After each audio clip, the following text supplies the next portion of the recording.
Assalamualaikum warahmatullahi wabarakatuh. Kami dari kelompok 2 yang beranggotakan saya sendiri Siti Aminah sebagai moderator, Pandu Triyuanda sebagai pemateri pertama, Alvis Widora sebagai pemateri kedua, dan Diana Florencia Putri sebagai pemateri ketiga. Kami akan mempresentasikan hasil diskusi kelompok kami mengenai pembelajaran menggunakan buku teks. Untuk materi yang pertama akan dipresentasikan oleh Pandu Triyuanda. Kepada Pandu dipersilakan. Baiklah, terima kasih kepada moderator. Di sini saya akan menjelaskan pembelajaran menggunakan buku teks. Pertama adalah buku teks berfungsi sebagai sumber dan media pembelajaran utama karena kelengkapan materi ajar yang diperoleh di dalamnya, sehingga tujuan pembelajaran sejarah dapat dicapai secara optimal. Kedua adalah kendala dalam pemanfaatan buku teks oleh guru adalah buku yang relatif mahal, sehingga guru harus membuat rangkuman dari materi yang begitu luas guna dalam proses pembelajaran. Selanjutnya pada bagian 1 mempunyai 2 ilustrasi. Ilustrasi pertama adalah buku teks atau buku pegangan berfungsi sebagai salah satu sumber daya rujukan untuk dikaji sebagai landasan desain pembelajaran dengan tujuan spesifik dan hasil pembelajaran. Ilustrasi kedua, buku teks atau buku pegangan adalah silabus atau penuntun seluruh kegiatan pembelajaran. Tidak ada tujuan eksplisit di dalam buku teks yang digunakan. Setelah melakukan diskusi, kami memilih ilustrasi pada ilustrasi kedua, di mana ilustrasi yang kedua karena silabus sendiri merupakan rencana pembelajaran pada suatu atau kelompok mata pembelajaran atau tema tertentu yang mencakup standar kompetensi dasar, materi pokok pembelajaran, kegiatan pembelajaran, indikator pencapaian kompetensi untuk penilaian, alokasi waktu, dan sumber belajar. Ilustrasi untuk peserta didik kekinian yang kami gunakan adalah ilustrasi kedua juga karena memiliki tahapan-tahapan yang terorganisir mulai dari standar kompetensi, kompetensi dasar, materi pokok pembelajaran, kegiatan pembelajaran, indikator pencapaian kompetensi untuk penilaian, dengan memiliki tahapan-tahapan yang jelas yang akan memudahkan pencapaian tujuan pembelajaran. Baik, sekian dari materi dari saya kembalikan kepada moderator. Baiklah, terima kasih kepada Pandu Triyuanda. Untuk materi selanjutnya akan dipresentasikan oleh Alvis Widora. Kepada Alvis dipersilakan. Terima kasih kepada moderator. Saya akan menjelaskan bagian kedua. Untuk ilustrasi pertama itu, hasil pembelajaran yang diinginkan membutuhkan penilaian untuk kerja yang bersumber dari keilmuan sebagai konteks buku teks. Ilustrasi kedua, penilaian terdiri dari teks pengetahuan, sikap, keterampilan yang ada pada buku pegangan dan mungkin terpisah lembar kerja siswa namun masih terkait erat konten buku teks. Dalam hal ini kami dalam ilustrasi pilihan kami memiliki ilustrasi 2 yaitu karena untuk pada ilustrasi kedua menjelaskan penilaian terdiri dari tes pengetahuan, sikap, dan keterampilan yang ada pada buku pegangan dan mungkin terpisah lembar kerja siswa namun masih terkait erat konteks buku teks.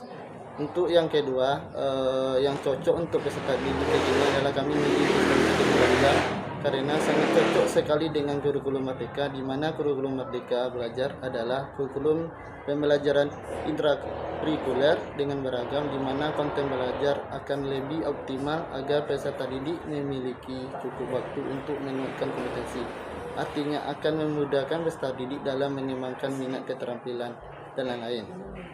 Untuk bagian ketiga, buku teks mempunyai juga 2 ilustrasi. Pertama, ilustrasi pertama, buku teks digunakan untuk mengungkap, menyoroti, dan mengeksplorasi pertanyaan-pertanyaan penting dan tantangan keilmuan yang mendukung kinerja inti dalam subjek.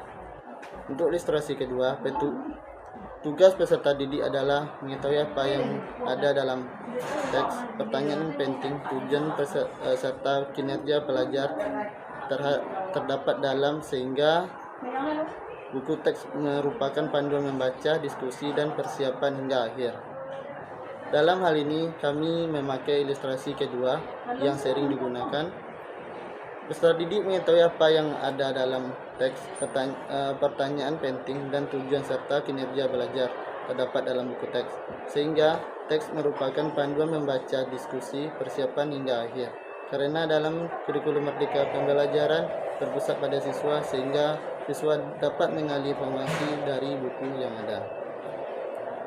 Untuk ilustrasi yang cocok untuk peserta didik kekinian, kami juga memilih ilustrasi kedua karena berpusat kepada peserta didik sesuai dengan kurikulum Merdeka. Karena kurikulum Merdeka pembelajaran berpusat pada siswa sehingga siswa dapat mengambil informasi dari buku yang ada. Sekian, terima kasih. Kembalikan moderator. Terima kasih kepada Alvis. Untuk materi yang terakhir akan dijelaskan oleh Diana Florencia Putri. Kepada Diana dipersilakan. Terima kasih moderator. Saya akan membacakan materi bagian 4 di mana ilustrasi pertamanya yaitu buku teks tidak digunakan berdasarkan urutan penomoran karena urutan membaca buku teks berdasarkan urutan tujuan pembelajaran yang diinginkan. Kemudian ilustrasi kedua yaitu teks dibaca dan dimanfaatkan berdasarkan dalam urutan penomorannya. Kemudian dari hasil diskusi kami, ilustrasi yang sering kami gunakan adalah ilustrasi yang kedua, di mana pada ilustrasi tersebut memiliki langkah-langkah yang tersusun dengan baik karena berdasarkan penomoran sehingga kita sebagai pengajar bisa mengetahui pencapaian pembelajaran yang kita inginkan dibandingkan dengan tidak melakukan penomoran. Karena dengan tidak melakukan penomoran akan mempersulit kita dalam melakukan penilaian pencapaian karena acak dan tak berurutan. Kemudian untuk yang cocok digunakan peserta didik kekinian, kami memilih ilustrasi kedua karena untuk diterapkan memiliki sistem yang jelas dan terorganisir. Dengan memiliki sistem yang terorganisir, kemudian akan memudahkan kita dalam mencapai tujuan pembelajaran yang hendak dicapai. Kemudian pada bagian 5, ilustrasi pertamanya yaitu buku teks ini adalah salah satu sumber daya dan rujukan di antara banyaknya sumber belajar. Buku pegangan termasuk sebagian materi dan umumnya hanya digunakan untuk merangkum ide-ide penting dan sebagai landasan yang memecahkan masalah dan dukungan yang argumen penting. Kemudian ilustrasi keduanya, buku teks, sumber primer dan bahan sumber lainnya jarang digunakan atau misal tidak menggunakan media massa, media sosial dan lain-lain. Ringkasan dan konten buku teks diambil sebagai kegiatan untuk dipelajari, didalami dan dieksplorasi, diuji dan dikritik. Kemudian untuk yang sering kami gunakan, kami memilih ilustrasi kedua karena sumber utama dan memiliki sumber-sumber yang lain sebagai pendukung di dalam pembelajaran. Selain itu, juga dengan memiliki berbagai sumber seperti menggunakan media massa, media sosial dan lain-lainnya. Kemudian untuk yang cocok bagi peserta didik kekinian, kami juga memilih ilustrasi kedua karena sangat cocok dan sesuai sekali dengan peserta didik kekinian, di mana dengan memiliki media belajar yang beraneka ragam akan memudahkan peserta didik dalam mengembangkan minat dan bakat yang dimiliki. Apalagi dengan perkembangan teknologi yang sangat pesat, kita harus memanfaatkan teknologi sebagai media belajar.